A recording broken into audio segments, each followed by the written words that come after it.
Hello guys, mga maisog. So ito yung poster ni Atty. Vic na ilagay ko dito sa pintuan. Ayan. At itong kasama niyang mga supply materials ay naka-ready na ito para pag dispatch sa area.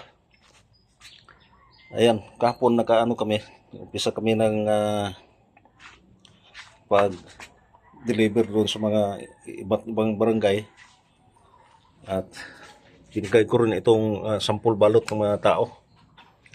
Ayan. At meron tayong gun tucker na noon ay sa panahon pa ito ni Tatay Digong. At ang ano lang dito, hindi na magpa-function kasi nasisira na itong dalawang gamit na ito. Naghahanap tayo ng paraan kung paano ito ilagay doon sa mga barangay. Sayang ito, sira na kasi 2016 pa ito, panahon ni Tatay Digong. Tinatago-tago ko ito dahil para may remembrance tayo sa panahon niya. So ito yung sampul balot ni Atty. Vic na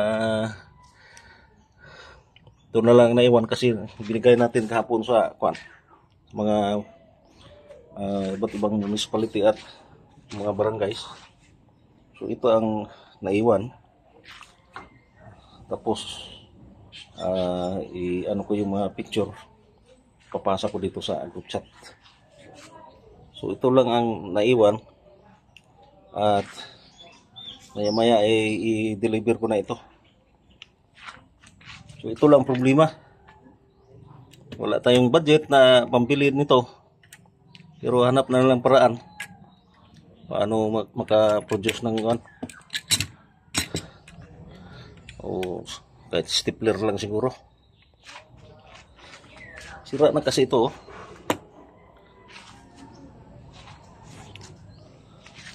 Ayan. So ano lang sana, atin lang sana kung may supply sana sa ganitong gun tucker, maganda sana. So wala tayong mai-produce, hanap na lang paraan. So ito lang guys, mga maisog leaders from Region 9. Good luck po sa ating lahat. Sana mananalo yung PDP Laban candidates. Sana manalo sila na hindi tayo mabudol ng kumilik. At kung may dayaan man, siguro baka magkagulo. Dahil dito sa Zamboanga del Norte ay malakas yung yung PDP Laban. Kahit mga leaders natin, kinakampanya nila yung PDP Laban. So ito lang guys, sana kahit wala tayong budget ay mai-deliver natin itong mga mga supply materials from Atty. Vic Rodriguez.